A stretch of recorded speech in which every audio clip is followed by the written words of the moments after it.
Happy Wednesday to the people. It's me, Bobby from 204 Comics, returning to you in the land of the YouTube with another insightful, informing, entertaining, perhaps, comic book themed video. This week, I'll be flying solo, I think, here. I think Ash is tied up at the moment, but I thought I would, I would talk to the people. We had a fan of the channel, a customer in the shop come in over the weekend, and he said to me, Bobby, the people don't really know you and Ashley that well if they're from the land of the YouTube. You know, the people in the store know us pretty well, but the people who may never have been to the store, never met us in person before, don't really know a whole heck of a lot about us. So this person encouraged me to maybe share a little bit more about myself and or Ashley. So I thought, hey, let's do it in a comic book kind of themed way. So the folks at home who don't know me super well might not know that I'm a pretty big fan of video games. That was like my first love as a child growing up. I played many video games with my dad when I was quite young. He got me into it on his Commodore 64 and his Amiga. And after that I ended up spending quite some time with my uncles and played many games with them. That's kind of where I cut my teeth and learned that I am not the best at video games. In fact, I got decimated many a time by my uncles in Mortal Kombat and Street Fighter, and it turned me into kind of a how would we say it? It was like I never wanted to lose again, because it would always gloat, these guys. They always chuckle every time that they beat me, and it just drove me nuts. So I vowed. I said, I'm gonna get good at these games, and I'm gonna play them until I can beat my uncles. So I started doing that, and sometimes it became a bit of a problem. Sometimes it was easy, but in any case, I played a lot of fighting games when I was a kid on the Super Nintendo. When I was probably 5 or 6 years old, I saw the Malibu Comics was making an adaptation of Street Fighter, my then favorite fighting game. I thought I would talk to the people a little bit about this comic because it is absolutely bonkers. If you're not familiar with Street Fighter, the story of it, I'll not bore you. There's surely 3-hour-long videos elsewhere on YouTube you could go to learn the actual story of the game and all the characters in it and all that. Because when you're playing Street Fighter, the story's not really front and center, you know? It's a game, you choose a character, you go and try to fight the other guy, you win or lose. That's pretty much how Street Fighter works. But these comics have often given more context and fleshed out the characters as time has moved forward, and I wanted to take the people through a little bit of a journey on these ones. If you don't know anything about Street Fighter, you don't really need to know a lot. You will inevitably see on the channel here how the art looks and some of the content that may have been questionable for 6-year-olds like myself at the time to read. So, taking a look at Street Fighter number 1 here, I'm going to overlay some of this onto the screen in front of you, but you can see it kind of starts off with the standard storyline. Street Fighter 1 was an old arcade game where you played as, I believe, Ryu, and if you played in 2-player mode, I think you could play as Ken. But in Street Fighter 1, you're basically this guy who's fighting opponents trying to win a tournament of sorts, and the last guy is a tall Thai fighter from Thailand, I believe.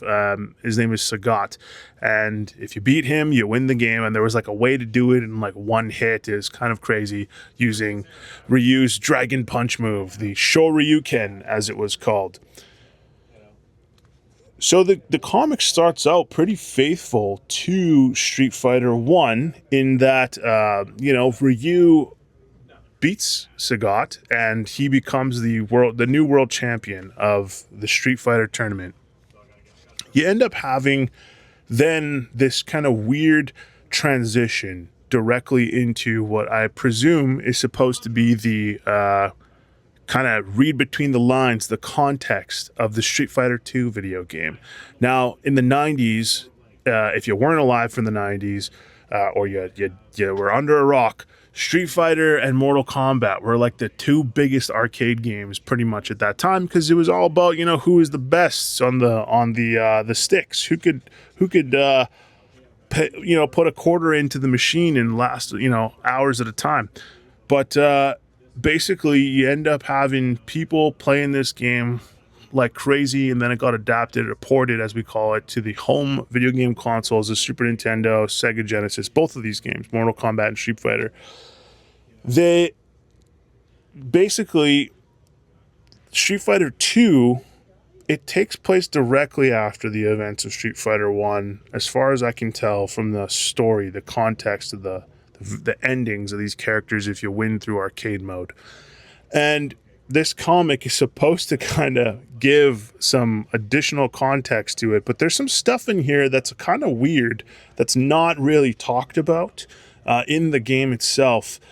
So as I was saying here, you have kind of Sagat and Balrog, the two kind of end game sub bosses, as we call them, communicating with M. Bison, the bad guy leader, the leader of the Shadaloo, which is not even talked about in this comic. It's basically them just kind of frustrated about having lost the previous tournament to Ryu, and M. Bison more or less tells them, like, hey, you guys work for me now. You're gonna do what I tell you. And then we have this transition to this, what I think is kind of a weird scene where you have Ryu and Chun-Li interacting with each other. They're training, it looks like, kind of in like a flirty-ish way.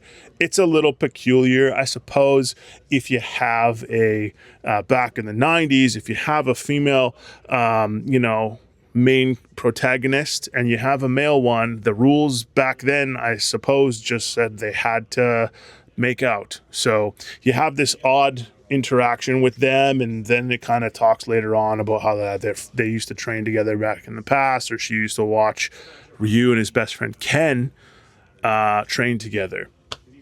There's a lot of flashbacks in this book to times before and what's been happening since the world tournament, the first world tournament at the end of Street Fighter 1 took place.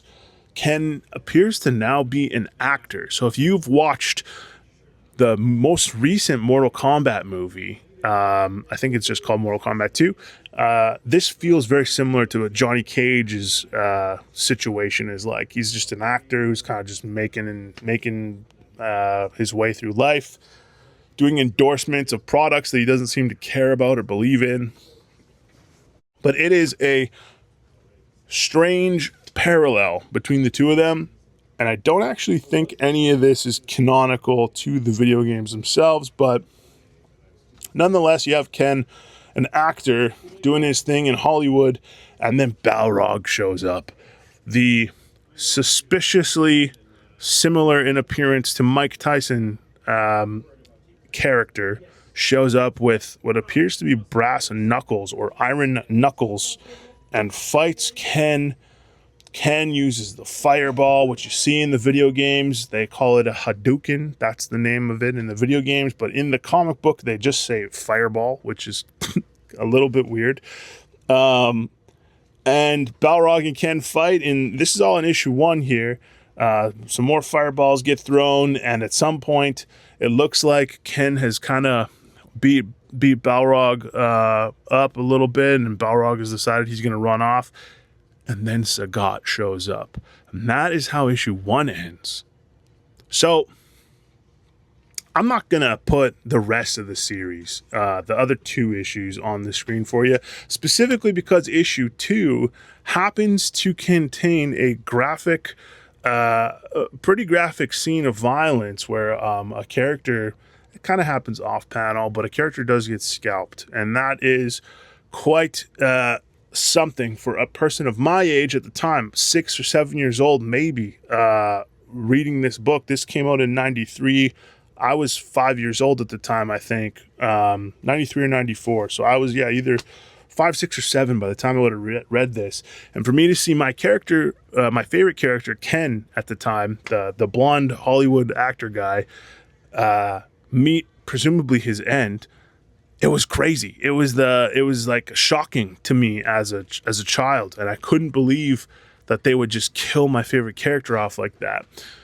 In addition, Tiger uppercut. Thanks, Ash. In addition, actually, another weird part about this series is that in issue 3 here, you can take a look at this one here. We have a strange crossover. Malibu was producing other comic books at the time. They were producing things like, they had a book called The Protectors, I think, and that is this character here who I promise you is not Sabretooth wearing a mask. That is the Ferret, the unfortunately named hero, I guess, of the Protectors. I don't know. I've never read the Protectors. I think that's what it's called.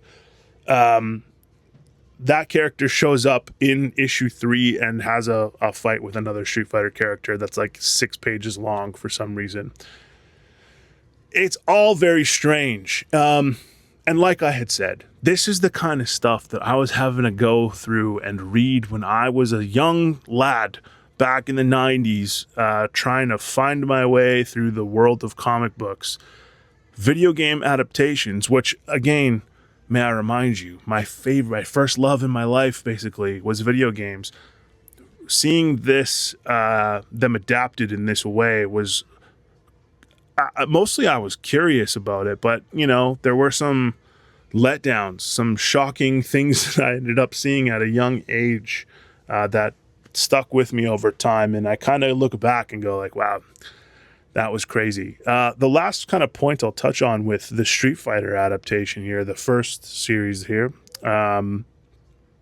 is that basically at the the company who created Street Fighter is called Capcom. They licensed their video games, they licensed it to Malibu to make this series. At the end of issue 3, I'll put it on the screen here, kind of. There's a what I would call a apology and also a goodbye from I suppose that the guy who wrote it is the editor-in-chief of Malibu or somebody high up at Malibu, explaining that Capcom got mad at them and that Street Fighter, the comic book, had to stop because they pulled the plug on it due to presumably the graphic violence.